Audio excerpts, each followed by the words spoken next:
አሰላሙ አለይኩም ወረህመቱላሂ ወበረካቱ። ውድ የተወደዳችሁ የተከበራችሁ ቤተሰቦቼ እንዴት ናቸው? ደህና ናቸው ወይ? አልሐምዱሊላህ። ዛሬ ደስ በሚል ሀፍላ ማለት በሙናሰባ ምን ነበር በአማርኛ ለድግስ በተዘጋጀ ቦታ ይዤላችሁ መጣሁኝ። ሀፍላ ነገር ነበረ፣ ድግስ ነበረ፣ ደስ የሚል ጊዜ ነበረና ሰርግ ስላለ ሰርጉ ሳይደርስ ምን አይነት ጊዜ እንደሚያሳልፉ የአረቦቹን በዓላቸውን ወይ አዳቸውን አካፍላችኋለሁ ማለት ነውና ማሻአላ ብያችኋለሁ። በመጀመሪያ ማሻአላ ብያችኋለሁ። አላህ ከአይን ያስቀራቸው። ለምንድን ነው እኛ ሀገር ስናገባ ወይ ስንዳር ወንድም ሆነ የሴት ቤተሰብ አንዴ ነው ሰርግ የሚደረገው ማለት ነውና እዚህ ሀገር ደግሞ በጣም የሚገርመው ነው። ማሻአላ ብያችኋለሁና ስንቴ ነው የሚደረገው መሰላችሁ? ልጁ ቤት ይደገሳል፣ ልጅቷ ቤት ይደገሳል። ሁለት ለየብቻ ነው። ልጅቷ ቤት ከሳምንት በፊት ነው የተደገሰ፣ ልጁ ቤት ትላንት ነው የተደገሰ። ባለፈም ከ3 ቀን ነው ከ4 ቀን በፊት ራሱ ሀፍላ ነበር፣ ድግስ ነበር። አሁን ደግሞ ሁለተኛው ነው ልጁ ቤት እንደው ከዛ ደግሞ እናትና አባትየው ተለያይተዋልና አባትየው ለብቻ ነው የደገሰ። ሰርግ አድርጓል አባትየው በነገራችን ላይ ልጁ ሄዶ ያለ ልጅቷ ልጁ ሄዶ ዘመዶቹን ጠርቶ አባቱ ድግስ በቃ ድግስ ሰርግ ማለት ነው። ልጄ ላገባ ነው ብሎ ዘመድ አዝማዱን ሰብስቦ ሰርግ አድርጓል። ማሻአላህ እኛ ሀገር ሰርግ አንድ ቀን ነው። ሰርግ ሁለት ሲደረግ እኔ አይቼ አላውቅም። እኔ እንጃ። እና አሁን ይሄ ልጅ ስንቴ ሰርግ ቆሟል ማለት ነው። እና ማሻአላህ እና ከዛ ደግሞ አሁን ይሄ እናቱ ቤት ነው። የሴቶች ሀፍላ ነው። ትልቅ ሀፍላ ነው። ወደ 60 ሰው የሚገኝበት ሀፍላ ነው። ይሄ ራሱ ኢትዮጵያ ላይ 60 ሰው ሰርግ መጥራት ኦ ማይ ጋድ። ለሰርጌ 60 ሰው ይገኝ አይገኝ አላስታውሱም። ምክንያቱም በዛን ጊዜ የሰው አንድ ስትጠራ ሙሉ ቤተሰብ ስለሚመጣ እና ቁጥሩም አይታወቅም። በቃ ሰርጌን አላማን አንኮታ ማለት ምን ነበር ሁሉም ሰው ያኔ ፋሚሊ ቤተሰብ ተጠርታችኋል ነው የሚባሉትና እንደዛ ነበረ በዛን ጊዜ የምጠሩት። አሁን በወረቀት ነው መሰለኝ። ወረቀቱ ራሱ 200 ብር እንደምታተም ሰምቻለሁ ኢትዮጵያ ላይ እና ይሄም አንድ ንግድ ነው ማለት ነው።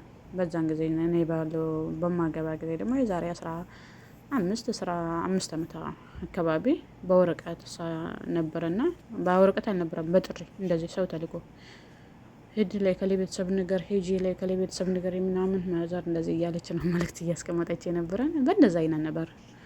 አሁን በወረቀት እንደሆነ ሰምቻለሁ ኢትዮጵያ ላይ ማሻአላ። ድሮም ከተማ ቦታ እንደዛ ሊሆን ይችላል። ያው እኛ ምርጥ የገጠር ልጆች ስለሆን እንደዛ ነው። በቤተሰብ ሰው ሄዶ ነው የምጠራቸው ወይ ደግሞ የወንዱ ቤተሰብ ሆነ ሙሽራው ራሱ ነው ሄዶ የምናገረው። አብሶ በእኛ በዓል ሙሽራው ሲንቄ ይዛል፣ ዱላ የምትመስል የኦሮሞ እንትን ማለት ነውና ከዛ ደግሞ ሀለንጌ ይዛል። ያን ሀለንጌ የልጅቷ አባት ነው የምሰጣት ምናምን ልጅቷ ካጠፋች እንድገርፍባት የሚባል ነገር ሰምቻለሁና እሱን ካደኩ ነው የተረዳው። እሱን ይዞ በየቤቱ ሄዶ ይነግራቸዋል። ከዛ ደግሞ ከጓደኞቹ 1-2 ሰው ጋር አብሮት ይሄዳሉ። ሁሉም ሰው አናቱ ላይ ቅቤ እያረጉለት ነው የማወጡት። ሰርጉን ሄዶ ሲነግራቸው ያበሉታሉ፣ ቅቤ ወተት ያጠጡታሉ ምናምን ቅቤ አናቱ ላይ ያደርጉለታሉ ማለት ነው። እንደዛ ነበር። ደስ ይል ነበር ያ በዓል። በእውነት የገጠር በዓል በጣም ደስ ይላልና በጣም ነው የምወደው። እና ምን ልላችሁ ፈልጌ ነው በእርግጥ ያው እነሱ ስላላቸውም ነው። እኛም እኮ አለን እኮ አላጣንም፣ በአቅማችን አለን እኮ። ለምን እንደዚህ ያልሆነም ማለት አይደለም። እንደዚህ እንትን ነው ግን እኛ ሀገር አንድ መደገስ ሳያቅተኝ ማለት ነው አንዱን ራሱ ወይ ብለን ስናወጣ እነሱ ስንት ቦታ ይደግሳሉ መሰላችሁ? ወላሂ ይገርሞኛልም ያኔ አናዶኛል። የሚያናድዱኝ ምንድነው ስንቴ ነው የማቆሸሹት? እኛ ሰለቸን። የገረሙኝ ምንድነው ይሄ ነገር ትልቅ ወጪ ያለው ትንሽ ነገር አይደለም። ያን ወጪ ሁሉ ችሎ ለዛም እናቱ ብቻዋን ልጆቹን ስለምታሳድግ አላት የምትባል አይደለችም። እንደዛም ሆነ ማሻአላ ለሷት የምትችለውን አድርጋ ያቅማ እንደዚህ ስንት ያህል አድርጋለታለች ማለት ነው። እና ሰርጉ ገና ነው። ሰርጉ አሁን ስንት ቀን የቀረው? 13 ቀን ማለት ነው። ገና ደግሞ በዚች በ13 ቀን መሀል ሌላ ሀፍላ አለው ማለት ነው። ሌላ ድግስ አለ። እና አንዱ ለማገባ አንዱ ዘገባ አለ። ልጁ ለማገባ ስንቱ ደከመበት፣ አብሶ ሰራተኛ ማለት ነው። ውልቅ ልቅልቃችን ነው የወጡት ማለት ነው። እና አላርዳቸው አረቦቹን ከሰራተኛ ሀቅ አላርዳቸው ማለት ነው።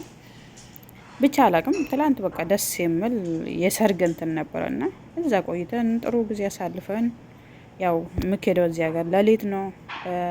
ሌሊታችን ምሽታችን ደስ በሚል እንደ ቤተሰብ ሆነን አሳልፈን መጣን ማለት ነው። እና ስንመጣ አሮግት ነው የሚይዘው እና የሄድነው ቦታ ያው የ30 ኪሎ ሜትር ርቀት ይኖራል ድግሱ ያለበት ቦታ ቤትና እኔ የምኖርበት ማለት ነው። እና አሮግቷን ይዤ መጥቼ ሊፍት ውስጥ ገብቼ ሊፍቱን ወደ ላይ ሳረግ ቆማ ሊፍቱ ቆማ ማለት ነው። ሊፍት ያለበት ቤት የምሰራው ልጆች አንድ ዶር፣ ሁለተኛ ዶር፣ ሶስተኛ ዶር፣ አራተኛ ዶር ፎቅ ላይ የምሰሩ ልጆች በጣም ራሳችሁን ተጠንቀቁ። የሆነ እቃ አምጡ ተብላችሁ ስትላኩ ወደ ታች ስትወርዱ ሊፍት ውስጥ ስትገቡ ስልካችሁ መያዝ እንዳትረሱ። ስልክ ካልያዛችሁ በጣም ከባድ ነው። በእርግጥ ሊፍቱ የራሱ ስልክ አለው። እኔ ግን አጠቃቀሙንም አላቅም። የኢትዮጵያ ቴሌ የቤት ስልክ የሚመስል እዛ ውስጥ አለ። ደግሞ ሰዓቱ በኢትዮጵያ 4 ሰዓት ተኩል አካባቢ ስለሆነ ማንም ማነሳልኝ የለም። ዘበኛው ይተኛል በዛን ጊዜ። ቤቱ ዘበኛ አለው ግን ይተኛል በዛን ጊዜ። ዘበኛ ነው መሰለኝ ማንሳት ያለበት፣ ይተኛል። እዛ ያሉት እዛ የቀሩት ጩኸት ነው እየደነሱ ነው ምናምን። እኔ አሮግት ይዤ የመጣሁት አይሰሙኝም እዛ ያሉት ማለት ነው። ጩኸት ስለሆነ ያኔ ስልክ ሚይዝ የለም እየጨፈሩ ነው የመጣሁት። ምንድነው እሱ እዚህ ቤት ውስጥ ያለ ደግሞ የቤቱ ባለቤት አለ፣ ተኝቷል። ስልኩ ሳይለንት አድርጎ ነው የምተኘው። ማንም ስልክ ማነሳ የለም። ከባድ ጊዜ ማለት ነው። እና በዚህ ላይ በጣም አሮግት ነች የሚይዛት። እንደዚሁ ራሱ እስክንወጣ ራሱ አሁን ነው የምንወጣ፣ 5ኛ ፎቅ ላይ ነው የምንኖረው እና አሁን ነው የምንወጣ እያልኳት ነው ከመኪና አውጥቻት ወደ ሊፍት ራሱ እናስገባት እና ያኔ መቆም ምናምን ያቅታታል። ትልቅ ሰው ነች እና መንከባከብ የምትፈልግ ነች እና እንዴት ላርጋት? ምን አላስቀምጣት ምን ላይ ላስቀምጣት? ወላ እኔ ከታች ቁጭ ብዬ እኔ ላይ ላስቀምጣት ብዬ አስቤያለሁ። ግን እንደዛ በኋላ ከነራሴ ላይ እንዴት አነሳታለሁ? እግሬ ብሰበረስ? እዚህ ላይ ደግሞ ከዚህ በፊት በድቄ እግሬና እጄ ራሱ ወላቃ አለበት። ወላቃ ማለት የተሰበረ ማለት ነው። እና ብትሰበረኝስ ብዬ አሰብኩኝ። ወይኔ እዚህ ጋር መሬት ላይ እዛው ሊፍት ውስጥ ቁጭ በይ ብላት ደግሞ ከመሬት መቀመጥ አትችልም። እግሯ ኦፕሬሽን ስለሆነ እሷ ለ10 አመት ሶፋ ላይ እንደዚህ አልጋ ላይ እንጂ መሬት ተቀምጣ አታውቅም። እንዴት ላርጋት? ከባድ ጊዜ ነበርና ምን ልላችሁ ፈልጌ ነው በአጭሩ አረብ ቤት ስትሰሩ ሂዱ ቆሻሻ ጣሉ፣ ወይ ደግሞ ሾፌር የሆነ ነገር አምጥቶ ሂዱ ተቀበሉ ምናምን ተብላችሁ ወደ ታች ልትላኩ ትችላላችሁ። ያን ጊዜ በሩ ሊፍቱ ሊበላሽ ይችላል፣ እናንተ ውስጥ ሆናችሁ ማለት ነው። በነገራችን ላይ ከዚህም በፊትም ሌላ ሰዎች ላይ ተበላሽቶ አይቻለሁ እዚሁ ቤት ማለት ነው። እና እንደውም የዛለት ብዙ ሆኖ ገብቶ ነው ለቅሶ ስለነበረ ወደ ታች ለወርዱ እኛ ጋር ለቅሶ መጥቶ ለወርዱ ስሉ ነው እየተዘጋባቸው። ይሄ ደግሞ በስተንበት አይደለም፣ ያ መበላሸት ስገጥመው ነው እንትን አይደለም። እኔ አሁን ብዙውን ጊዜ እንጀራ ምናምን ጠልቤ ወይ ደግሞ ወደ ቤተሰብ ብር ለመላክ ስፈልግ ሹፌር ስመጣ ብር ልሰጠው ዝም ብዬ ነው የምወርደው። ብር ስልክ መያዜን ቼክ አላረግም፣ ስልክ አልይዝም ማለት ነው። እና ቆሻሻ የምትጥሉ ልጆችም ምንድነው እሱ ይሄ ብር ለመላክ የሆነ ነገር ፈልጋችሁ ከፎቅ ወደ መሬት ስትወርዱ ወይ ደግሞ ሱቅ ውስጥም ሊሆን ይችላል፣ ሊፍት ይበላሻል፣ ሊፍት ሊበጠስ ሁሉ ይችላል አሉ። አላህ የጠበቀን። በጣም ነው የፈራሁት። ግርግዳው ሳስፈራ ብታዩ ማለት ነው። ሊፍቱ እንደዚህ መስታወት ተደርጎበት ምናምን ያምራል እንጂ ግርግዳው በጣም ያስፈራል። አሁን ብዙ ሰው ይሄን ነገር ላቅ ይችላል፣ ብዙ ሰው ላያቅ ይችላል፣ ስለ ሊፍት ማለት ነው። ሊፍት በአማርኛ ሊፍት ነው ብዬ ነው የማስበው፣ ምን እንደሆነ አላውቅም። በአማርኛ መሰለኝ ሊፍት፣ በአረብኛ አሳንሴር ስለሆነ ማለት ነው። እና ከፎቅ ወደታች የምንወርድበት። ስለዚህ ቁልፍ ሳትይዙ አትውረዱ፣ ቁልፍ ያዙ ማለት ነው። እኔ እንደውም ከዚህም በፊት እዚህ ቤት ለቅሶ ነበረና ብዙ ሴቶች ገብቶበት ቆማ ማለት ነው። ወይኔ የዛለትማ በረዥም ሰዓት ነው የቆዩ። ላባቸው ጠብ እስክል ጊዜው ሙቀት ነበረና ማለት ነው። ታውቃላችሁ አረቦች እንደዚህ ችግር አይችሉም። ስደውልላቸው ስልካቸው አይሰማም፣ እነሱ ምን እንደማወሩ አይሰማም። ሰው ስደውልላቸው ስልካቸው አይሰማም፣ እነሱ የማወሩት ነገር ድምጻቸው አይሰማም ማለት ነው። እዛ ውስጥ ኔትወርክ የለም ማለት ነው። እና ከባድ ጊዜ ነበር። ወይኔ ገና ዘበኛው ማስተካከል አቅቶት ገና ይሄ የሚያስተካክሉት ሌላ ሀይል የመንግስት ሀይል እስከመጡ ድረስ ከባድ ነበርና ምን ሊሆኑ ነው እነኚህ ወፋፍራሞች የማክሉ አረሞች ይሄ ሁሉ የገቡበት ብዬ ስስቅ ነበር በዛን ጊዜ። ከ2 ዓመት በፊት ነበር። ዛሬ ላይ ደግሞ ማለት ነው ራሴ ተዘጋብኝ። ወላይ ከባድ ጊዜ ነበርና አላህ ይጠብቃችሁ። ራሳችሁን ጠብቁ። አንድ ነገር መጠቀም ስለምንችል ብቻ ጉዳት ያመጣል ማለት አይደለም። ሁሉም የምንጠቀማቸው ነገሮች ጉዳት ያመጣሉ። ሊፍት ጉዳት ያመጣል። ብድር ደርጥል ጉዳት ያመጣል። ብዙ ከባድ ነገሮች የምንጠቀማቸው ነገሮች አረብ ቤት ውስጥ ጉዳት የማመጡብን ናቸው በህይወታችን ውስጥ እና ራሳችሁን ጠብቁና አላህ በሰላም እንደወጣን በሰላም ያስገባን። አላህ ለሀገራችን ሰላም ያርግልን። ሰላም ካለ ሁሉ ነገር አለ። አላቅም እኛ ሀገር ላይ የሚጎዳን ነገር የለም ማለት አይደለም። አሁን እኛ ሀገር ላይ ውሃ ጉዳት አለው። አሁን ይሄን ውሃ እያየው ራሱ ማለት ነው ፍራቼ። ምክንያቱም እኔና ውሃ ጠላት ነን። እኔ ውሃ የሚባል ነገር አልወድም። ውሃ በጣም ነው የምፈራው። ይሄ ራሱ ከውስጡ ነው የተቀረጸ እንጂ ከውጭ አይደለም። ምክንያቱም ከዚህም በፊት የአረብ ልጆች እንደዚህ አይነት ውሃ ውስጥ ጥሎኝ በጣም ለ17 ቀን ታምሜ ተኝቼ ነበረ። ምን ሳላስብ ገፍትሮኝ ማለት ነው እና በአናቴ ነው ውስጥ ወደኩኝ እና ከባድ ጊዜ ነበረ። በዛን ጊዜ ባያወጡኝ እሞት ነበርና የሆነ የፈረስ ኮቴ የሚመስል ነበረ ጆሮዬ ላይ ከተተት ስለ የሰማሁት በቃ መሞቴ ነው ብዬ ሻሃዳ ይዛለሁ ብዬ አፌን ስከፍት ጭራሽ ውሃ ገብቶ ሻሃዳንም ሳልይዝ ፌንቴን በላውና እንደምንም ብሎ ጎትተው አወጡኝ። 17 ቀን ነው ሐኪም ቤት የተኛሁት። ይሄ ውሃ ደግሞ መድኃኒት አለው መሰለኝ ጉሮሮዬ ላይ ችግር አምጥቷል እስከዛሬ ማለት ነው። ብቻ ችግር የማያመጣ ነገር የለም በዚች ምድር ላይ የተሰጠን የምንጠቀማቸው ነገሮች ሁሉ እንድንጠቀም ብንደረግም ብዙ ችግር ያመጡብናሉ ማለት ነው። እኛ ሀገርም ውሃ እየዋኙ ይሞታሉ፣ ወንዝ እየተሻገሩ ይሞታሉ፣ በመኪና አደጋ ይሞታሉ። ያው እዚህም የበዛ ቢሆን የምንጠቀማቸው ነገር ከብዛትና ከጥራት መኖሩ እንደዛም ጉዳቱ ለእኛ ለሰራተኞች ነው። ምክንያቱም እነሱ ይገዛሉ እንጂ አጠቃቀሙን እኛ ላይ ነው የምተውት። የመግዛቱን እንጂ ስራውን እኛ ላይ ስለምተው ስንጠቀምበት እኛ ነን የምንጎዳው። እዚህ ሚዲያ ላይ በብዛት የምናያቸው በሆነ ነገር ጉዳት የደረሰባቸው ናቸው። እንደዚህ የምንጫጩት፣ የሚጮሁት፣ የሚሳደቡት፣ መጥፎ ነገር የሚሰሩት ማለት ነው እና ከዛ ብሶትና በዛን ጊዜ የተጎዳ ልባቸው ነው እንደዚህ የማደርጋቸው እና አላህ ብቻ በሰላም ያስገባን በሰላም እንደወጣን ማለት ነው እና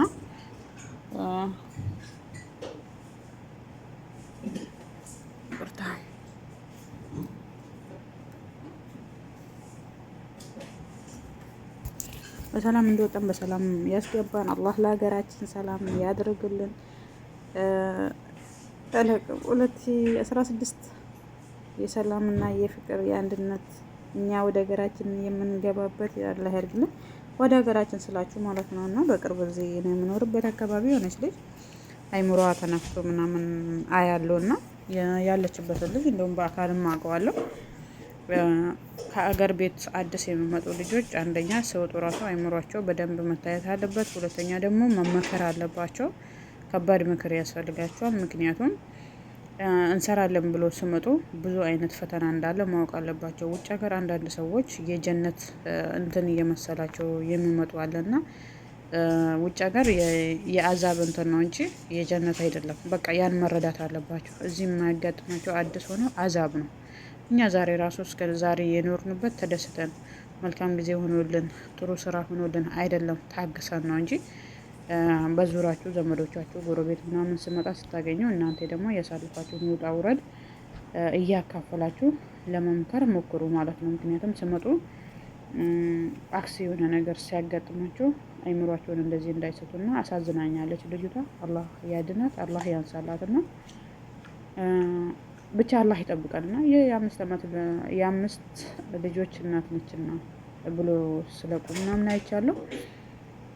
ውዶቼ በአረብ ሀገር የምትኖሩ የአረብ ሀገር ሴቶች ያገኛችሁን ከኢትዮጵያ ወደዚህ የመመጣውን ወይ ደግሞ በሚዲያችሁ ላይ መልእክት በቃ አረብ ሀገር ውጣ ውረድ እንዳለበት ብዙ ፈተና እንዳለበት አረቦቹ ምን ያህል ክፉ እንደሆኑ አብሶ አዲስ ስትሆኑ መማታት ሁሉ እንዳለ ስታሳደቡ አንቺ ውሻ፣ አንቺ ከፍት፣ አንቺ መሀይም፣ አንቺ ጃሂል፣ አንቺ በቃ እንደዚህ እንደምሳደቡ። ምክንያቱም የስድብ ራሱ አሁን ለመጡ አሁን ደግሞ እኛ እኮ በዛን ጊዜ ይሄን አለም ንቃትም ስላሌለን በሰድቡንም ምናምን ይሄን አላናካብድም።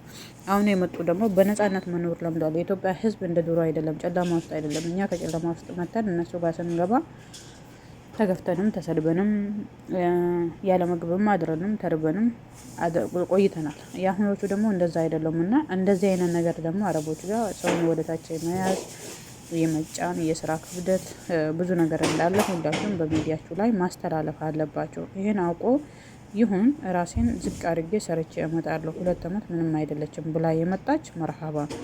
ሀይ አረብ ሀገር ሄጄ ዘንጬ አንዳንድ ሰው በቃ እኔ ጥሩ ልብስ ለብሼ ብቻ ልምጣ ወይ ደግሞ አንዳንድ ሰው ጥሩ ምግብ በልቼ ብቻ ልምጣ። በቃ እዛ እኮ ሚዲያ ላይ የማያቸው የአረብ ሀገር ሴቶች የደላን አይደለንም ውዴ።